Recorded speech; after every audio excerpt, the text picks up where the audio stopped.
नमस्कार विद्यार्थियों, आदर्श विद्या मंदिर की ऑनलाइन कक्षा में आपका पुनः हार्दिक अभिनंदन और स्वागत है। जैसा कि विद्यार्थियों आपको विदित है, कक्षा 1 से 9 और 11वीं कक्षा का पाठ्यक्रम बदल चुका है। आपने पुस्तकें खरीद ली है, फिर भी मैं आपको एक बार जो 9वीं कक्षा में हिंदी में पुस्तकें चलने वाली हैं उनको आपको दिखा देता हूँ। क्षितिज पहली पुस्तक का नाम है, जिसके अंतर्गत आपके गद्य और पद्य के पाठ रहने वाले हैं। गद्य भाग और पद्य भाग के इसमें कुल 17 पाठ हैं। 8 अध्याय तक आपके गद्य खंड है और 9 से 17 अध्याय तक आपके काव्य खंड है। काव्य खंड यानी कविताएं होगी इस प्रकार से। और दूसरी पुस्तक है सहायक, जिसको अपने पूरक पुस्तक कह सकते हैं, वो है इसके अंतर्गत कृतिका। कृतिका पुस्तक में भी आपके कुल 5 अध्याय है। इस तरह से विद्यार्थियों ये 2 पुस्तकें अपने क्षितिज और कृतिका 9वीं कक्षा में चलने वाली है। आइए आज अपने नए पाठ्यक्रम का पद्य भाग का, जिसको आप काव्य खंड कहते हैं, अध्याय 1 साखियां एवं शब्द, कबीरदास जी के द्वारा ये अध्याय रचित है, जिसका अपने आज श्री गणेश करते हैं, यानी नए पाठ्यक्रम के प्रथम अध्याय का अपने आज प्रारंभ करते हैं। विद्यार्थियों, मानसरोवर सुभर जल हंसा केली कराही, मुक्ता फल मुक्ता चुके अब उड़ी अनंत न जाए। मानसरोवर का अर्थ है तालाब भरा हुआ है, सुभर पूर्ण, और ये बता रहे हैं कि हंस है, केली कराई कलरव कर रहे हैं। मुक्ता फल मुक्ता चुके, मुक्ति के आनंद रूपी फल है, उनको चुनना।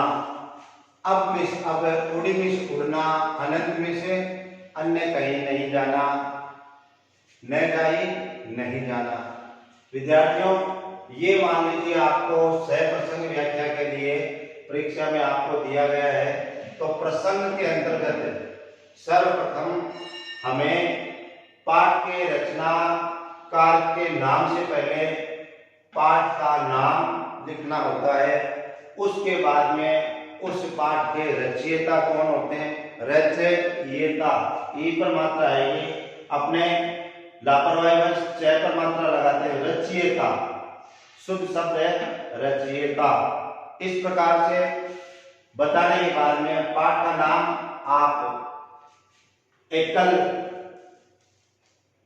तीर के निशान में बंद करेंगे, जिसको इकहरा चिन्ह कहते हैं, इकहरा। और फिर आप रचनाकार का नाम बताएंगे, 2 बिंदु। तीसरा बिंदु अपना होता है उस पंक्तियों के अंतर्गत हमें क्या समझाना चाह रहा है, क्या वार्तालाप चल रही है। उदाहरण के लिए आप इसमें आइए, प्रस्तुत पद्यांश हमारी पाठ्य पुस्तक में संकलित साखियां और शब्द, इकहरे चिन्ह में हमने बंद किया है, इसको नामक शीर्षक से अवतरित है, जिसके रचनाकार, काव्य खंड में आप रचयिता शब्द प्रयुक्त करें, जिसके रचयिता कबीरदास है। यहाँ पर कबीर ने निर्गुण ईश्वर की भक्ति के बारे में बताते हुए कहा है। प्रारंभ में मैंने आपको इन 2 पंक्तियों का शाब्दिक अर्थ बताया था। इसके अंतर्गत जो निर्गुण ब्रह्म की बात निकल करके आ रही है, वह आपकी व्याख्या में निर्मल हृदय वाले, हंसा ताकते यहाँ पर निर्मल हृदय वाले साधक जो साधना करते हैं, उनका पवित्र मन भक्ति रूपी जल से भरा हुआ है। मानसरोवर सुभर जल भक्ति रूपी जल से भरा हुआ है, जिसमें वह कलरव कर रहा है। हंसा केली कराई, जिसमें वह कलरव कर रहा है, अटखेलियां कर रहा है। दूसरी पंक्ति से, भक्ति के कारण वह अब मुक्ति के आनंद रूपी मोतियों को चुन रहा है। कहने का तात्पर्य ये विद्यार्थियों की हंसा है वो मनुष्य के लिए तात्पर्य है, और वह एकाग्र भाव से जब ईश्वर की भक्ति में लग जाता है तब कबीरदास जी कहते हैं कि उसको मुक्ति रूपी जो मोती है उनको चुनने में बहुत आनंद आता है और उसका मन है वो एकाग्र हो गया है। अब थोड़ी अनंत न जाई, अब कबीरदास जी कहते हैं कि उसका मन है वो स्थिर हो गया है, कहीं पर भी ध्यान भंग उसका होता नहीं है, उसके मन से चंचलता दूर हो गई है। कहने का तात्पर्य है विद्यार्थियों कि मनुष्य का मन है वो निर्गुण ब्रह्म की तरफ एकाग्र भाव से भक्ति करने लग जाता है, तब वह अन्य किसी ईश्वर के बारे में स्मरण का भाव त्याग देता है और चंचलता दूर हो जाती है और वह उसी में ही मग्न होकर के और मोक्ष का द्वार तलाशता है। विद्यार्थियों, प्रसंग पूर्ण हो गया, आपकी व्याख्या पूरी हो गई। अब आपकी इसकी आती है समीक्षा। अनुप्रास अलंकार की छटा दर्शनीय है। देखिए विद्यार्थियों, अनुप्रास शब्द आपके लिए नया है। अनुप्रास क्या होता है? एक अलंकार है जिसमें वर्ण की आवृत्ति एक से अधिक बार होती है और प्रत्येक कविता के अंतर्गत अनुप्रास अलंकार पाया ही जाता है, यह अनिवार्य है। उदाहरण के लिए आप इसी में देख लीजिए, मुक्ता फल मुक्ता चुगे, मैं वर्ण की आवृत्ति आ रही है, मैं वर्ण की आवृत्ति, तो यह एक से अधिक आवृत्ति होने पर आपका अनुप्रास अलंकार हो गया। संभवतः आपके अनुप्रास अलंकार की पहचान समझ में आ गई होगी। दूसरा बिंदु आप लिख दीजिए, वर्णन रोचक और प्रभावी ढंग से किया गया है। तीसरा शब्द लिख सकते हैं आप, कबीर ने सरल शब्दों में भक्ति का महत्व समझाया है। यदि आप इसमें चौथा बिंदु और भी बढ़ाना चाहें तो आप लिख सकते हैं, सुकोमल शब्दावली की सरिता कल कल प्रवाहित हो रही है। इस प्रकार से विद्यार्थियों ये समालोचना का ही दूसरा नाम समीक्षा है। आपको इस तरह से सप्रसंग व्याख्या से संबंधित प्रश्न आता है तो उसको हल करना है। आज के इसे सप्रसंग व्याख्या से संबंधित आपका गृह कार्य है, कबीर के प्रथम पद्य की सप्रसंग व्याख्या कीजिए।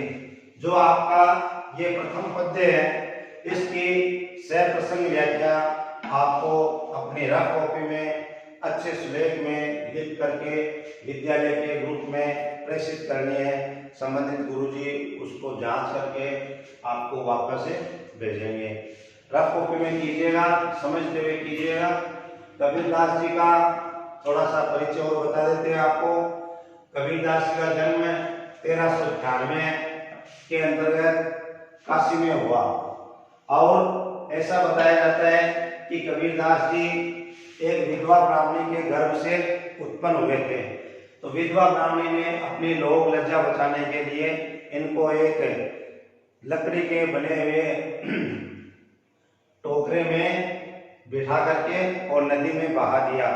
और ऐसा बताते हैं कि वहां पर नीरू और नीमा नाम की दंपति आए थे तालाब पर पानी भरने के लिए। उन्होंने टोकरे में तैरते हुए कबीर जी को देखा और वो अपने घर ले आए। कहीं कहीं इतिहासकार साहित्यकार ये बताते हैं कि नीरू और नीमा ही इनके माता पिता थे। इस तरह से और धीरे धीरे ये फिर बड़े हो गए। बड़े होने पर ऐसा बताते हैं कि इनका विवाह भी हो गया था। कमाल और कमली नाम की इनके 2 संतानें हुई थी। 1518 में मगहर में जाकर के इन्होंने अपने प्राण त्यागे थे, क्योंकि इनका मानना था कि लोग कहते हैं कि जो काशी में मरता है वही अमर हो जाता है। तो कबीरदास जी ने लोगों के इस मिथक को तोड़ने के लिए मगहर में जाकर के और अपना शरीर त्याग किया। इनकी रचनाएं हैं कबीर कबीर विद्या ले लेंगे, सीधी सदुकड़ी भाषा के अंदर बाहरी व्यवहार के का से इन्होंने अपने शब्दों को पिरोया। कभी भी विद्या ले लेंगे, निरक्षरी रहे, परंतु इनका काव्य इतना प्रामाणिक, सुदृढ़ और व्यवहारिक है कि आज भी हमें इनके काव्य खंड को महाविद्यालय शिक्षा तक पढ़ते हैं, स्वीकार करते हैं और जीवन की नैतिक शिक्षा है उसका समावेश इनके अंतर्गत होता है। तो विद्यार्थियों, ये आज का आपका गृह कार्य और इसको आप व्यवस्थित ढंग से समझेंगे। अगले ऑनलाइन वीडियो में कबीर के शेष पद्य हैं उनकी सह प्रसंग व्याख्या को अपने समझेंगे। जय हिंद, वंदे मातरम।